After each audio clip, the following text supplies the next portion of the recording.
Colourable legislation हा आपला या टॉपिकमधला नेक्स्ट पॉईंट आहे, म्हणजे चौथा पॉईंट आहे. This doctrine means that what you can not do directly you can not do indirectly also. जे तुम्ही डायरेक्टली करू शकत नाही ते तुम्ही इनडायरेक्टली सुद्धा करू शकत नाही. फॉर एक्झाम्पल, तुमच्या मालकीची एखादी जमीन आहे तर तुम्ही तिचं काहीही करू शकता. You have bundle of rights, पण तुमच्या मालकीची जमीन नाही तरी तुम्ही अगदी समोर नाही विकली तरी पण तुम्ही सिक्रेटमध्ये ती जमीन विकू शकत नाही. It is just like a famous magazine Nemo that called non-habit. Means the person who has no title himself cannot transfer it to others. ज्या व्यक्तीकडे त्याचा मालकी हक्क नाही ती वस्तू ती व्यक्ती दुसऱ्याला ट्रान्सफर करू शकत नाही. Similarly, when the legislature has no power to make a law on a subject, जेव्हा लेजिस्लेचरला त्या विषयावर एखादा कायदा बनवण्याची पॉवर दिलेली नसते तेव्हा such law can not come into force. मग त्यांनी किती कायदे बनवले तरी सुद्धा ते कायदे अस्तित्वात येऊ शकत नाहीत. Colourable legislation does not involve the question of bonafide और मालाफाईड. कलरेबल लेजिस्लेशनमध्ये फायद्याचं आहे किंवा चुकीचं आहे. बोनाफाईड म्हणजे काय? फायद्याचं. मालाफाईड म्हणजे काय? जे बरोबर नाही ते लोकांच्या भल्यासाठी नसलेलं. So it is the only question of competence of legislature. Such law becomes invalid. याच्यामध्ये कॉम्पिटन्स ऑफ लेजिस्लेचर आहे की तुम्ही जो कायदा बनवला तो कॉम्पिटंट आहे का, कॉम्पिटन्सी आहे का त्याच्यामध्ये, तर आणि तरच तो कायदा काय असणार आहे? व्हॅलिड असणार आहे. Otherwise this law is invalid. For example, railway is the subject mention in the union list. रेल्वेचा विषय कशामध्ये हे केलेला आहे? युनियन लिस्टमध्ये. पहा, तुम्हाला युनियन लिस्ट, स्टेट लिस्ट आणि कॉन्करंट लिस्ट या नेहमी लक्षात ठेवायच्या आहेत. Only parliament has the authority to make laws on railways. पार्लमेंटलाच अथॉरिटी की ते कायदा कशावर बनवू शकतात? रेल्वेजवर. If the state legislature makes any law pertaining to railway it becomes invalid. जर स्टेटनी रेल्वेसाठी एखादा कायदा बनवला तर तो कसा ठरणार आहे? इनव्हॅलिड ठरणार आहे. It is called as a colourable legislation. Colourable legislation म्हणजे काय? कलर्स दिलेले आहेत. कलरेबल लेजिस्लेशन म्हणजे काय? कायदा आहे. प्रत्येकाला लिस्टमध्ये समाविष्ट केलेल्या विषयांवरच कायदा करणं अथॉरिटीज आहे. दुसऱ्या विषयावर जर कायदा केला जाईल किंवा जर समजा युनियनच्या याच्यावर जर स्टेटने कायदा केला तर तो इनव्हॅलिड ठरेल. ओके. किंवा सेंटरने जर स्टेट लिस्टमधल्या कायद्याच्यावर विषयावर जर कायदा केला तर तो इनव्हॅलिड ठरेल. Okay.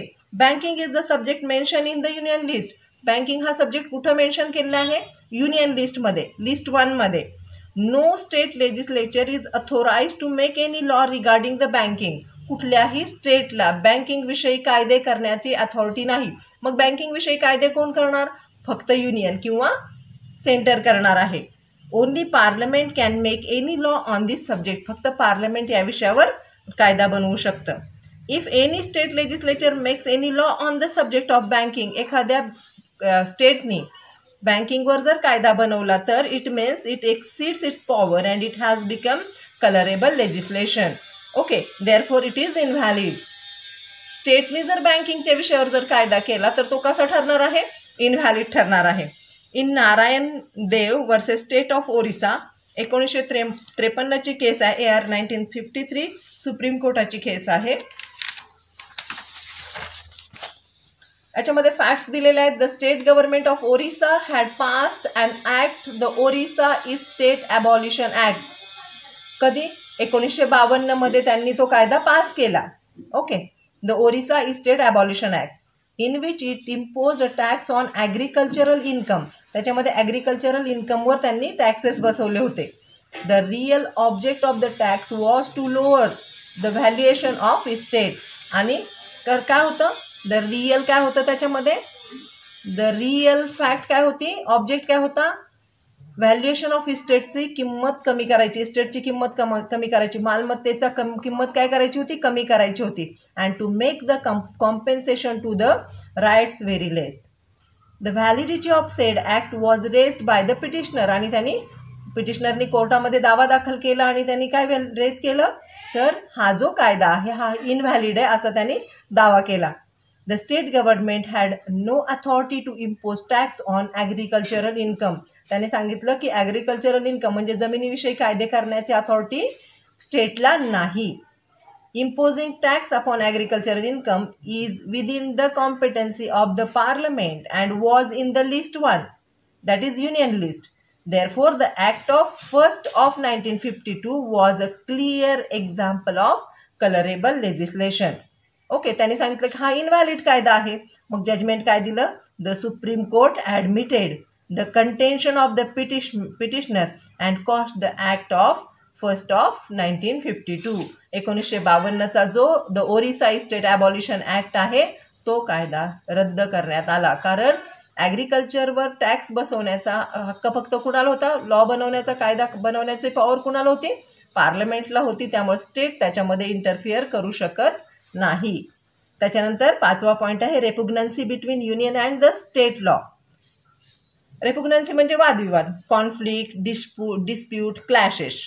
It is the applicable only in respect of the subject mentioned in the concurrent list.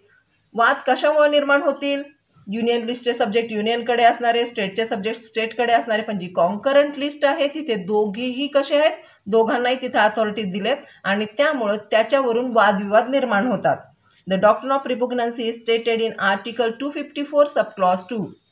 Meaning काय दिलाय पहा. The doctrine of repugnancy says that when there is any conflict between the union and the state, कुठलाही conflict असेल, कुठलाही वाद असेल union आणि state law मध्ये, the union law shall prevail always prevail over state law.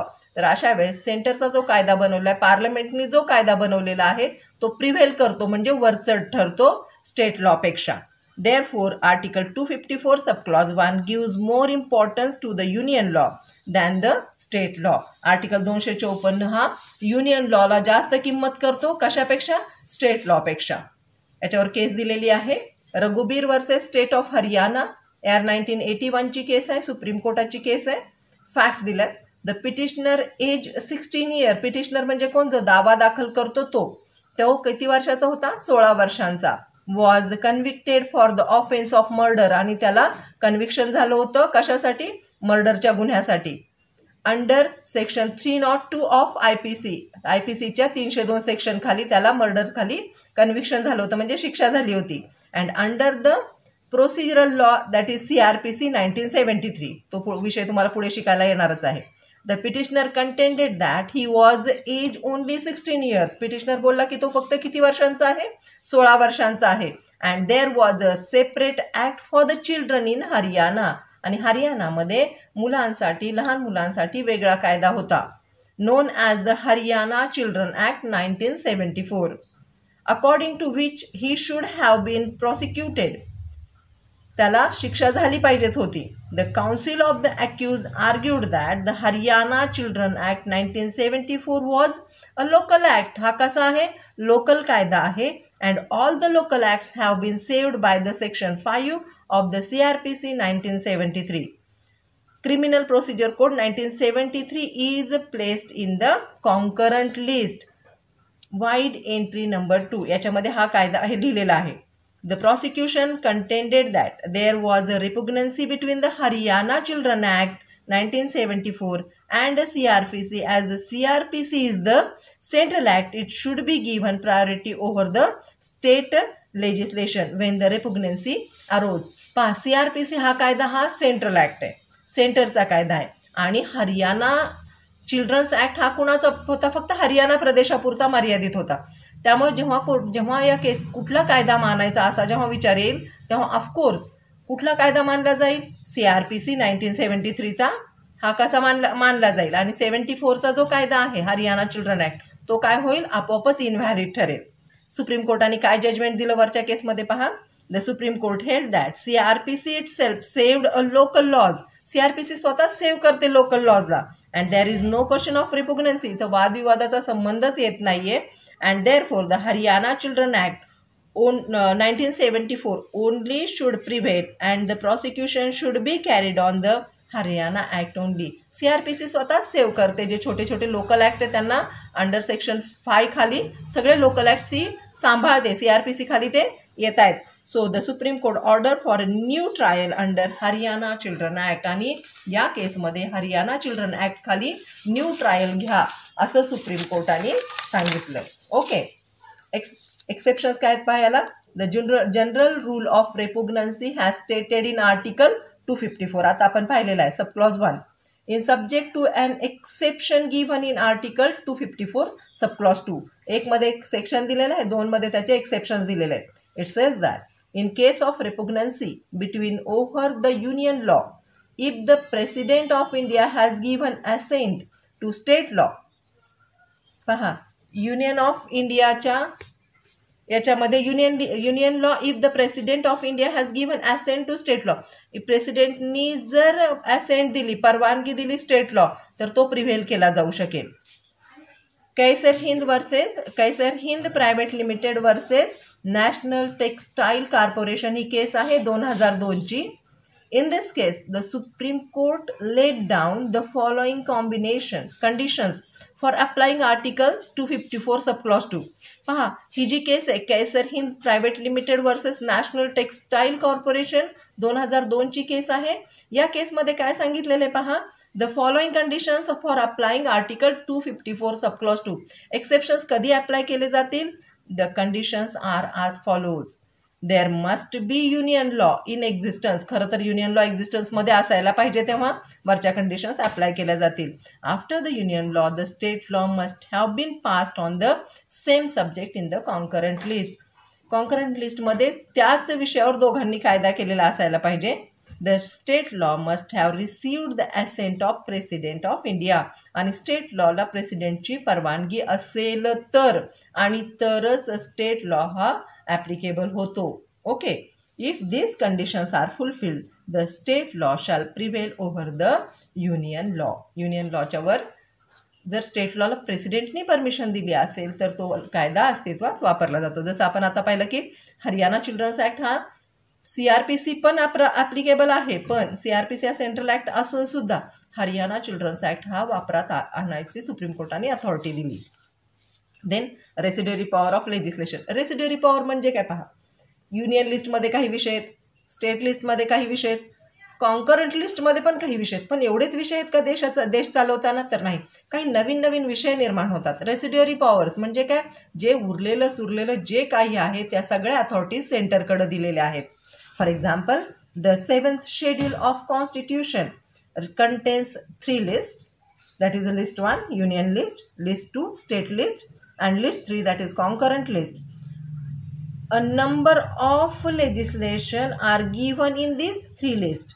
If any subject is not mentioned in any of 3 lists, underline करा याला, no on such a subject the only Parliament of India can make the law. This is known as a residuary power of legislation. Okay, उरलेले सगळे विषय. For example, एखादा नवीन विषय हाताळला गेला, एका नवीन विषय निर्माण झाला, तर अशा वेळेस पुन्हा कॉन्करंट लिस्टमध्ये टाका, स्टेट लिस्टमध्ये टाका, असं नाही होत. तर काय होतं, सगळ्या अथॉरिटीज कुणाला दिलेल्या आहेत?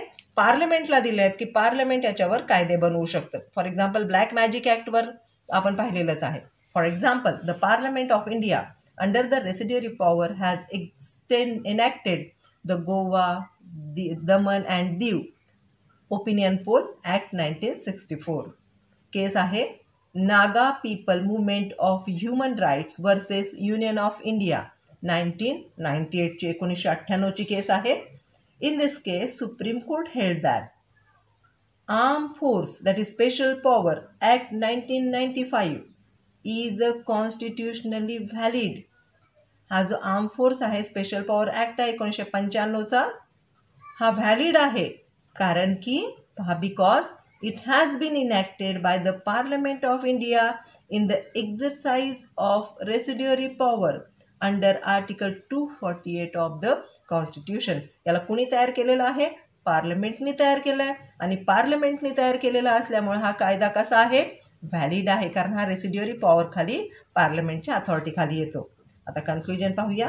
The parliament is vested with the most valuable residuary power. पार्लमेंटकडे सगळ्या रेसिड्युअरी पॉवर देऊन टाकलेल्या आहेत. But it does not mean that, याचा अर्थ असा होत नाही की it will destroy the state legislature. अगर रेसिड्युअरी पॉवर त्यांच्याकडेच आहे, पार्लमेंटकडेच आहे, तर त्यांना काय अथॉरिटी किंवा लायसन्स मिळालेलं नाही की स्टेटच्या सगळ्याच लेजिस्लेचर पॉवरमध्ये इंटरफिअर करावं. अँड इट्स ऑटोनॉमी, त्यांचं जे स्वायत्तता आहे त्याच्यामध्ये ते भंग करू शकत नाही, पार्लमेंट भंग करू शकत नाही. Residuary power makes the centre very strong and at the same time to avoid conflicts between the union and the state legislature. Residuary power जे आहे ते जे कॉन्फ्लिक्ट निर्माण होतात, रेपुग्नन्सी निर्माण होते, जे वादविवाद निर्माण होतात कशामध्ये, युनियन आणि स्टेटमध्ये, कशावरून, कायदे बनवण्यावरून, त्याच्यामध्ये रेसिड्युअरी पॉवर खूप मोठा रोल निभावत असते. थँक्यू.